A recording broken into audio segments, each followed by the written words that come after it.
कुलदीप बिश्नोई ने कांग्रेस पार्टी के साथ गद्दारी करके जनता के साथ विश्वासघात किया आदमपुर विधानसभा क्षेत्र के लोगों से। उसी दिन कांग्रेस पार्टी इलेक्शन मोड में आ गई थी और आज कांग्रेस पार्टी संपूर्ण इलेक्शन मोड में है। आप देख रहे हैं कि हम मोडाखेड़ा गांव में खड़े हैं, हमारे जो इंचार्ज हैं गिला खेड़ा साहब आपके बीच में खड़े हैं। जहां भी आप जाओगे वहां पर इंचार्ज आपको दिखाई देंगे, क्योंकि हमारे एमएलए और पूर्व एमएलए, पूर्व मंत्री, दूसरे नेता सारे के सारे इस बात के लिए हैं कि अब की बार यहाँ से भारतीय जनता पार्टी को हरा करके कांग्रेस पार्टी को जिताएंगे। सर, और आपने कहा कि उन्होंने विश्वासघात हल्के के आवाम के साथ में किया है। कुलदीप बिश्नोई से हम लोग मिले थे, उनसे सवाल पूछा कि पिछली बार 9 के चुनाव में जयप्रकाश काफी करीब पहुंच गए थे।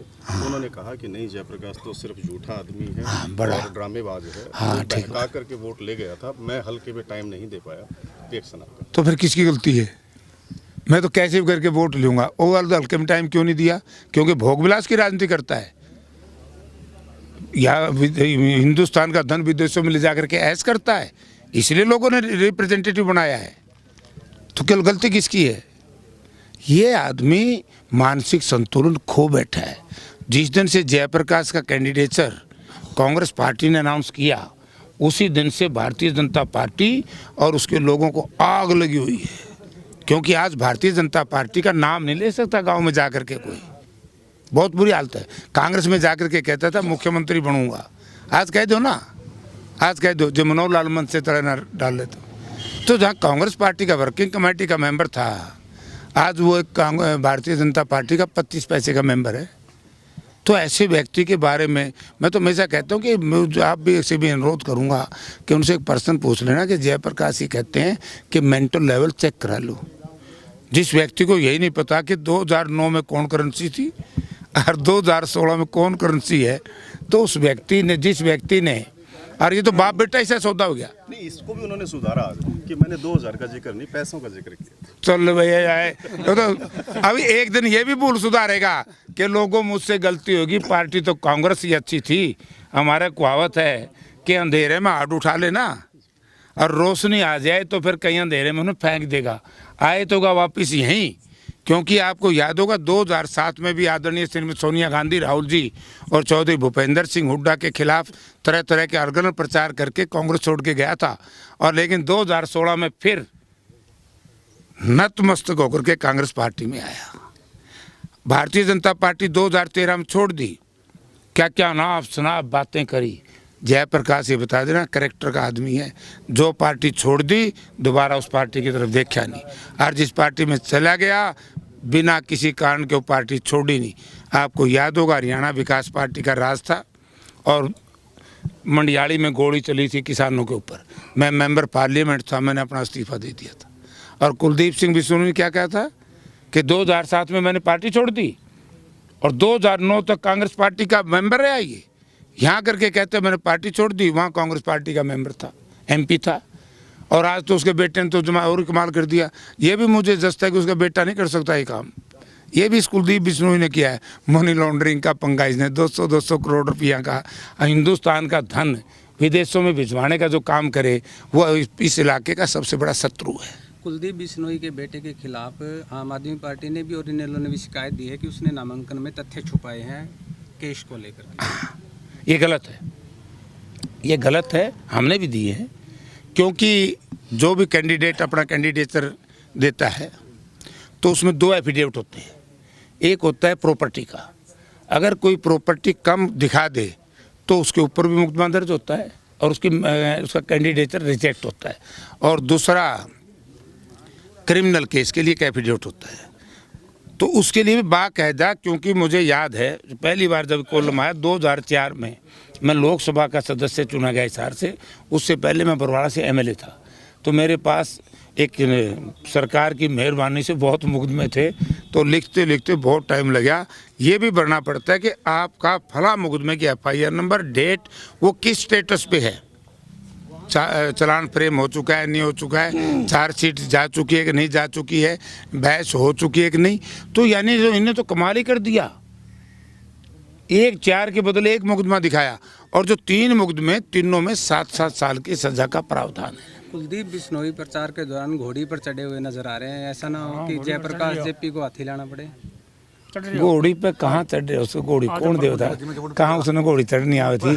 आदमपुर की जनता, उसने तो क्यों बुढ़ी बात को आओ, जब वहाँ चढ़ाएगी जहाँ जिसको सजा देनी होती है। एक और क्लेम किया सर उन्होंने आज कि जयप्रकाश को लगातार 2 पीढ़ियों से हार चुके हैं, इस पर वो रिकॉर्ड बनाएंगे किसी पे। कोई बात नहीं, देखो कौन किससे हारता है। अगर मैं जैसे दूसरी बात कह दूं तो कुलदीप बिश्नोई बहुत बड़ा अहंकारी, इसको अपना ये बता रहा कि इसका मानसिक संतुलन खराब हो गया है। राहुल जी को कहने लग गया कि जी मैं 30% है का नेता हूं और भूपेंद्र सिंह हुड्डा ना, मैं 70% का नेता हूं, हुड्डा साहब 30% के नेता हैं, इसलिए मुझे पीसीसी प्रेसिडेंट बना दो। तो दीपेंद्र सिंह ने कहा, ये तो अखबारों में भी कोट हुआ कि भाई अगर तू 70% का नेता है और हुड्डा साहब के साथ 30% है, वैसे तो 5% और चाहिए, 35 में सरकार बन जाती है। बट उसके बाद भी हिसार पार्लियामेंट क्षेत्र का चुनाव हुआ, लोकसभा का, फर्स्ट कौन आया? विजेंद्र सिंह आया ना, जाट है। सेकंड कौन आया? दुष्यंत चौटाला, वो भी जाट है। और इनकी क्या दुर्गति हुई कि नहीं हुई? तो यार छाल तो बोला, छालने का क्या बोला, जिसमें 376 को ये नहीं, उससे पहले उसकी बताऊंगा मैं, अभी तो इसकी बारी है। वो 2014 में कहाँ रख के आया है एक छोटे से बच्चे के सामने। दुष्यंत चौटाला की उम्र शायद 27 साल थी। हाँ 26, मतलब यही। राजनीति में पार्टियों के चुनाव होते हैं, व्यक्तिगत बातें कभी नहीं लेनी चाहिए, और जो व्यक्ति व्यक्तिगत बात लेता है उसने हमेशा ही थूक के चाटना पड़ता है। जिस तरह कुलदीप बिश्नोई बार बार थूकता है फिर चाटता है। कांग्रेस को गाली दी, कांग्रेस के पाँव में पड़ गया। बीजेपी को गाली दी, मनोहर लाल के चरण स्पर्श करने पड़े पब्लिकली।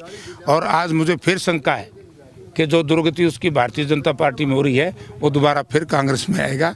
तो इसलिए जो इस तरह की बात करता है, वैसे आप लोगों की वजह से मुझे बोलना पड़ता है, मैं इस व्यक्ति को पॉलिटिकल आदमी नहीं मानता।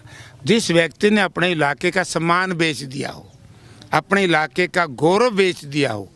प्रजातंत्र में डॉक्टर भीमराव अंबेडकर ने संविधान में हमने जो मत का अधिकार दिया है, वो मत जो मेंबर पार्लियामेंट या मेंबर विधानसभा का होता है उसका नहीं होता। मान लो मुझे एमएलए बनाएंगे लोग, तो मैं 1,70,000 का प्रतिनिधित्व तो करूँगा। तो वो जगह अगर मैं कहीं बिकूंगा कुलदीप की तरह, तो ये समझिए कि वो मैं सारे लोगों के ईमान को बेचूंगा। तो यार जिसमें बोला अंतरात्मा, आपने कह दिया डूडी साहब को, इनके तो अंतरात्मा है, उसकी तो अंतर रह गया, आत्मा मर चुकी है। मृत आत्मा का क्या आप जवाब दोगे? आम आदमी पार्टी आम लोगों की पार्टी बताई जा रही है। नॉमिनेशन पर अगर नजर डाली जाए तो आम आदमी पार्टी का उम्मीदवार सबसे करोड़पति बताया गया है इसमें। यार मैं जवाब नहीं देना चाहता। ये आम आदमी पार्टी तो उसी दिन ख़त्म होगी थी जिस दिन माननीय केजरीवाल ने पंजाब के अंदर, आपको देखा होगा, मैं वो बात यहाँ नहीं दोहराना चाहता, बहुत लोगों में बगावत आई कि आम आदमी पार्टी की टिकट खास आदमी के हाथ में चली गई। याद है आपको पंजाब का? तो यहाँ भी जो आम आदमी थे, आम आदमी के कार्यकर्ता, वो तो हमारी पार्टी में आ गए, हमारे वो तो खास आदमी रह गए। और ये सही बात है इनकी कि अगर हिसार जिला में अकेले व्यक्ति सबसे साहूकार है तो यही व्यक्ति है। तो मैं तो केजरीवाल जी ने भी पश्चाताप करना चाहिए, या लोगों की आंखों में धूल नहीं झोंकनी चाहिए। वोट और काम कराए आम आदमी से, और सरकार में लाने का प्रयास करे खास आदमी को। और वैसे भी इनके राज्यसभा के जो लोग हैं ना, वो सारे खास हैं। आप जो यहाँ के इंचार्ज हैं उनसे पूछ लो, लोग आप पे कितनी प्रॉपर्टी है जी, ये तो 1000 करोड़ के मालिक है, लोगों ने बुकान ध्यान है। सर एक इंटरव्यू में आपका देख रहा था, उसमें आप कोई जिक्र कर रहे थे सीडी का, कांड का, चालान का, कब आएंगे? मेरी कोशिश रहती है कि मैं मोल ट्रपीचूट यानी कि चरित्रहीनता की राजनीति नहीं करना चाहता। अगर कोई परिवार मुझे विवश कर दे, क्योंकि जयप्रकाश खुले तौर पे कहता है, जयप्रकाश के चरित्र के ऊपर किसी प्रकार का कोई दाग नहीं है। किसी के कुछ कहने से क्या बनता है? जयप्रकाश के सामने कोई नेता जो दूसरी पार्टी के छत्रप्त है, वो ये कह दो कि मैं चरित्रवान हूँ, जयप्रकाश कहता है चरित्रवान हूँ। जयप्रकाश कहता है भोग विलास की राजनीति जिंदगी में नहीं की। जयप्रकाश कहता है मैं ईमानदार हूँ, और इनकी ईमानदारी पे तो सारे दाग लग रहे हैं। सब पे ही डीए के केस हैं, जयप्रकाश पे तो कोई केस नहीं। सब पे ही भोग विलास की राजनीति के आरोप है। जयप्रकाश पे तो आज तक नहीं लगा। और भाई न्यू कह देना, एक अकाल न्यू भी कह दो, बोला गुंडा है। अरे गुंडे की क्या परिभाषा हुआ भाई?